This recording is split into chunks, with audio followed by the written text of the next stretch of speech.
சிந்து ராக்கி கிட்ட நேற்று டின்னருக்கு வரேன்னு சொன்னா ஏன் வரலன்னு கேட்பா. அதுக்கு ராக்கி சாரி சிந்து மறந்துட்டேன்னு சொல்வான். அதுக்கு சிந்து இல்ல எனக்கு புரியல, எப்படி இவ்வளோ ஈஸியா சொல்ற, அதுவும் கேஷுவலா மறந்துட்டேன்னு.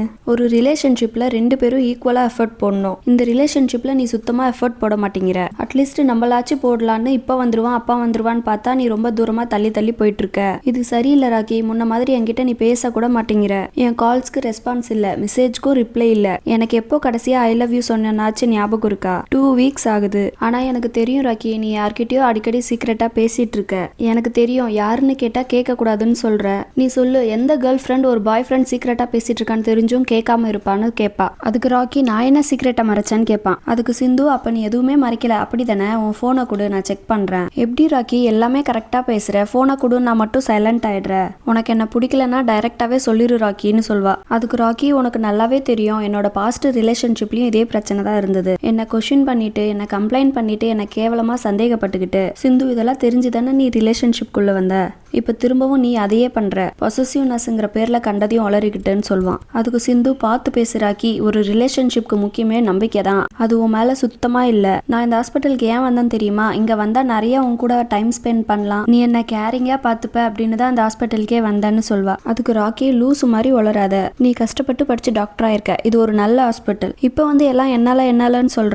இங்க பாரு சிந்து, உனக்கு என்ன பிடிக்கலனா என் கூட இருக்க செம்ம கடுப்பா இருக்குன்னா தயவு செஞ்சு என்னை விட்டு போயிருன்னு சொன்னதோ அவ அழுதுட்டே போயிடுவா. இவங்க பேசுற எல்லாத்தையும் அருணா கேட்டுட்டு ஏன் ராக்கி சிந்து கிட்ட இப்படி பேசினான்னு கேட்பாங்க. அதுக்கு ராக்கி ஒரு நாள் கூட நிம்மதியா இருக்க விடுறதில்ல, போனா போட்டும் விடுங்கன்னு சொல்வான். அதுக்கு அருணா ஏன் அவ அப்படி பேசினான்னு தெரியுமா, அது வேல்யூ என்னன்னு தெரியுமா, அவ விட்டுட்டு போனோங்கிறதுக்காக பேசல, கூட இருக்கணுங்கிறதுக்காக பேசுறா.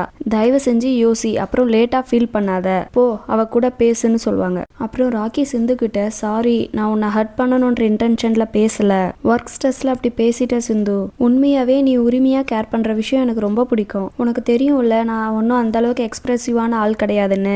சிந்து நடந்த விஷயத்த மறந்துரு, இனிமே சத்தியமா இந்த மாதிரி நடக்காதுன்னு சொல்வான். அப்புறம் ராக்கி சொல்வான், உன்கிட்ட ஒரு விஷயம் சொல்லணும், உன்னை வெளியே கூட்டு போறேன் ஆனா எப்போன்னு மட்டும் கேட்காத, சீக்கிரமே கூட்டு போறேன் அழுவாத.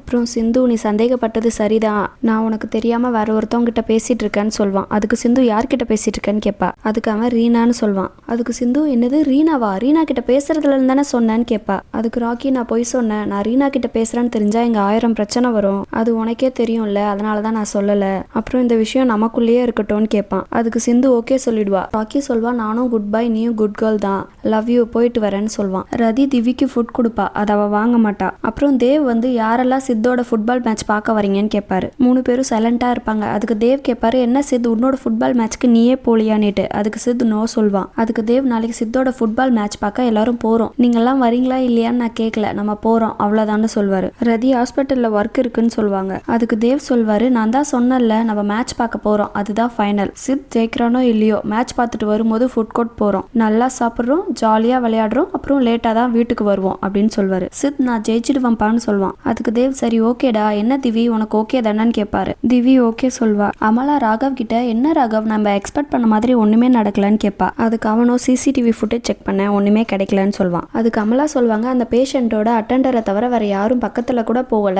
நர்ஸ் ஐவி ஆஃப் பண்ண மட்டும் தான் போனாங்கன்னு சொல்வா. ஆராதனை வந்து யாராச்சும் வந்தாங்களான்னு கேட்பா. அதுக்கு அமலா ஒரு காக்கா கூட வரலன்னு சொல்வா. அதுக்கு ராகவ் நம்ம பிளான் ஒர்க் ஆகாது போல் இருக்குன்னு சொல்வான். அப்ப மானசா வந்து ஏதாச்சும் அப்டேட் இருக்கான்னு கேட்பாங்க. அதுக்கு ராகவ் நம்ம யாரை தேடுறோமோ அவங்களுக்கு நம்ம இங்க வெயிட் பண்றோம்னு தெரிஞ்சிருக்குன்னு சொல்வான். அதுக்கு ஆராதனா எனக்கும் அப்படிதான் தோணுது, மேபி இந்த பேஷண்ட் அவங்களோட டார்கெட் இல்லாம இருக்கலாம் இல்லன்னு சொல்வா. அதுக்கு அமலா இந்த கேஸ்ல நம்ம இதை கண்டுபிடிக்கிறது கஷ்டம், அந்த பேஷண்ட்டை நம்ம டிஸ்சார்ஜ் பண்றது தான் நல்லதுன்னு சொல்வா. அதுக்கு மானசா ப்ராஃபிட்காக ஒரு பேஷண்ட்டை டிஸ்சார்ஜ் பண்ணாம வச்சிருக்கோன்னு சொல்லி தேவையில்லாம ஒரு கெட்ட பேர் வரும்னு சொல்வாங்க. அதுக்கு ஆராதனா அவங்க ஃபேமிலி கிட்ட சொல்லி டிஸ்சார்ஜ் ப்ரொசீஜரை ஸ்டார்ட் பண்ணிடுறேன்னு சொல்வாங்க. அனு விஜயை பார்க்க வந்திருப்பாங்க. அப்ப விஜய் கேட்பாரு, எப்போ மும்பைல இருந்து வந்தீங்க, சொல்லவே இல்லைன்னு கேட்பாரு. அனு அப்படியான்னு கேட்பா. அதுக்கு விஜய் ஆமா நீங்க சொன்னீங்க இல்லன்னு சொல்வாரு. அனு சொல்வா, உங்களுக்காக நான் ஷாப்பிங் பண்ணா இந்தாங்க ஷர்ட்னு கொடுப்பா, எனக்கு எதுக்கு இதெல்லாம் விஜய் சொல்வாரு. அதுக்கு அங்கிள் என்னப்பா கலர் இது, என் சின்ன வயசுல எங்க அப்பா இந்த மாதிரி தான் போட்டிருப்பாரு, இதெல்லாம் உனக்கு சூட் ஆகாதுன்னு சொல்வாரு. அதுக்கு விஜய் உங்களுக்கு என்ன வயசாகி மூளை மங்கிடுச்சா, எவ்வளோ நல்லா இருக்கு, போட்டா ஒரு 5 வயசு குறையும் இல்லன்னு கேட்பாரு. அதுக்கு அனு நீங்க ஹாஸ்பிட்டல் கூட போட்டு போலாம், ஸ்மார்ட்டா இருப்பீங்கன்னு சொல்வா. அனு ரீனா இல்லையான்னு கேட்பா.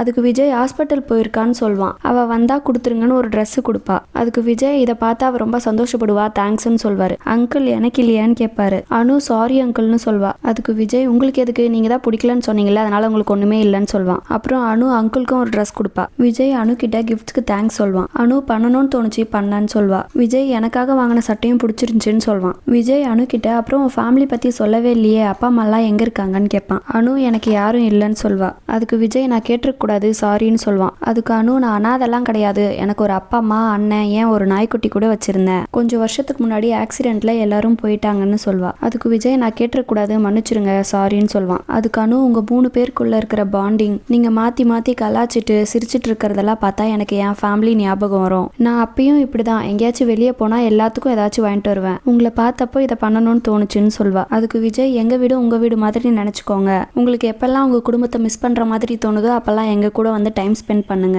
நீங்க எங்க கூட சாப்பிடலாம் இங்கேயே இருக்கலாம்னு சொல்வான். அனு நான் ஒண்ணு கேட்கலாமா, ரீனாவோட அம்மா இறந்துட்டாங்களான்னு கேட்பா. விஜய் இல்லைன்னு சொல்வான். அனு டிவோர்ஸான்னு கேட்பா. அதுக்கு விஜய் அது ஒரு காம்ப்ளிகேட்டான ஸ்டோரிங்க, எனக்கு சின்ன வயசா இருக்கும் போதே ரீனா பிறந்துட்டா, அந்த கதையில என்னோட நிறைய டிராமாஸ் கலந்துருக்கு, அதை பத்தி லேசா பேசுற சுச்சுவேஷன்ல நான் இல்ல, அந்த சுச்சுவேஷன் வந்துச்சுன்னா முதல்ல உங்ககிட்ட தான் வந்து சொல்வேன்னு சொல்வான். அதுக்கு அனு நான் சும்மா தான் கேட்டேன், உங்களை ப்ரெஷர் பண்ண விரும்பலன்னு சொல்வா. திவ்யோட ஸ்கூல்ல இருந்து தேவ்க்கு கால் பண்ணி இன்னைக்கு அவளுக்கு ஏதாவது உடம்பு சரியில்லையான்னு கேட்பாங்க. அதுக்கு தேவ் இல்லையே ஏன் அப்படி கேட்குறீங்கன்னு கேட்பான். அதுக்கு அவங்க டீச்சர் அவ ஸ்கூலுக்கு வரல அதான் கேட்டேன்னு சொல்லுவாங்க. அதுக்கு தேவ் என்ன சொல்றீங்க, அவ காலையிலே கிளம்பிட்டாளேன்னு சொல்வாரு. அதுக்கு அவங்க டீச்சர் அட்டனன்ஸ்ல வரலன்னு தான் நானே கால் பண்ணியிருக்கேன்னு சொல்லுவாங்க. அதுக்கு தேவ் காலையில அவ பஸ்ல கிளம்புனாலேன்னு கேட்பாரு. அதுக்கு அவங்க டீச்சர் அவ கிளாஸ்ல இல்ல ஸ்கூல்ல வேற எங்கேயாச்சும் இருக்காளான்னு பார்க்க சொல்றேன்னு சொல்லுவாங்க. அப்புறம் தேவ் ரதிக்கு கால் பண்ணி திவி அங்க வந்தாளான்னு கேட்பாரு. அதுக்கு ரதி என்ன கேள்வி இது, திவி வர லாஸ்ட் பிளேஸ் இதுதானே உனக்கு தெரியாதா, ஏன் என்னாச்சுன்னு கேட்பா. அதுக்கு தேவ் இன்னைக்கு அவ ஸ்கூலுக்கு வரலையா, பிரின்சிபல் கால் பண்ணாங்க, இப்ப நான் அங்கதான் போயிட்டு இருக்கேன்னு சொல்வாரு. அதுக்கு ரதி நானும் வரேன்னு சொல்லி 2 பேரும் ஸ்கூலுக்கு போவாங்க. அப்புறம் ரதி பிரின்சிபல் கிட்ட கேட்பா என்ன நடந்துச்சு தெளிவா சொல்லுங்க,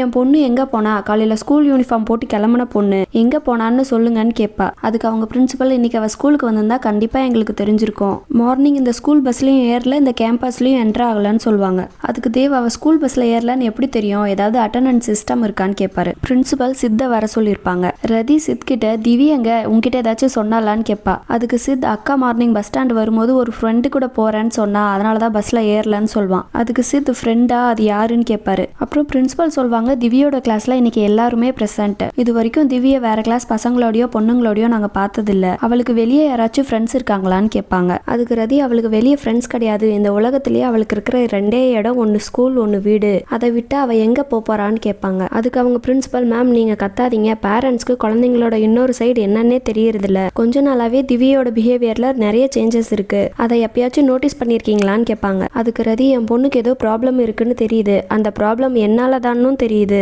இதுக்கும் என் மேல பழி போட பாக்குறீங்களா, இப்போ என் பொண்ணை காணோம், அதுக்கு இப்ப என்ன பண்ணணும்னு யோசிக்கணும், காலையில ஸ்கூலுக்கு கிளம்புன பொண்ணு ஆனா ஸ்கூலுக்கு வரல, நான் கேட்க மாட்டேனான்னு கேட்பாங்க. அதுக்கு அவங்க பிரின்சிபல் ஸ்கூலை தப்பு சொல்லி எந்த பிரயோஜனமும் இல்ல, நாங்க எந்த தப்பும் பண்ணல, ஒருவேளை உங்க ரிலேட்டிவ் வீட்டுக்கோ இல்ல அவ ஃப்ரெண்ட்ஸ் வீட்டுக்கோ உங்ககிட்ட சொல்லாம போயிருக்கலாம் இல்ல, நான் சொல்றத கேளுங்க, உடனே போலீஸ் ஸ்டேஷன் போயிட்டு ஒரு மிஸ்ஸிங் கம்ப்ளைண்ட் கொடுங்க, அப்பதானே அவளை உடனே தேட முடியும்னு சொல்லுவாங்க. ரதி வெளியே வந்து எல்லாம் என்னாலதான் சொல்லி அழுவுறத திவி ஃப்ரெண்டு பாப்பா. அந்த பொண்ணு ரதிய கூப்பிடும். அதுக்கு ரதி உனக்கு ஏதாச்சும் தெரியுமா, திவி உங்ககிட்ட ஏதாச்சும் சொன்னாலா சொல்லுன்னு கேட்பா. அதுக்கு அந்த பொண்ணு அவ பஸ்ல எங்கேயோ போறேன்னு சொன்னான்னு சொல்லும். தேவ் பஸ்லியா எங்கன்னு கேட்பாரு. அதுக்கு அந்த பொண்ணு எனக்கு தெரியாத அங்கிள், அப்பாவோட கார்டு டீட்டெயில்ஸ் கேட்டா டிக்கெட் புக் பண்றதுக்கு, அந்த அமௌண்ட்டை சித்கிட்ட கொடுத்து அனுப்புறேன்னு சொன்னான்னு சொல்லும். அதுக்கு ரதி உங்ககிட்ட ஏதாச்சும் சொன்னாலாமா எங்க போறேன்னு கேட்பா. அவ எதுவுமே சொல்லல, அவளுக்கு ஸ்கூலுக்கு வரவும் பிடிக்கல, வீட்டுல இருக்கவும் பிடிக்கலையா, அவளை யாருமே புரிஞ்சுக்க மாட்டேங்கிறாங்கன்னு ரொம்ப அழுதா ஆண்டி, அதனால எல்லாத்தையும் விட்டுட்டு ரொம்ப தூரமா போறேன்னு சொன்னா, இதை யார்கிட்டயும் சொல்லக்கூடாதுன்னு ரொம்ப ஸ்ட்ரிக்டா சொல்லியிருந்தா, அதனாலதான் நான் இவ்வளோ நேரம் சொல்லல சாரி ஆண்டின்னு சொல்லும். அப்புறம் அவங்க 2 பேரும் எல்லா பஸ்லயும் ஏறி அவளை தேடிட்டு இருப்பாங்க. அவங்களால கண்டுபிடிக்க முடிஞ்சிருக்காது, அதனால ரதி எல்லாம் ஏன் தப்பு தான், அதனாலதான் என் பொண்ணு என்னை விட்டு போயிட்டான்னு சொல்லி அழுதுட்டு இருப்பா.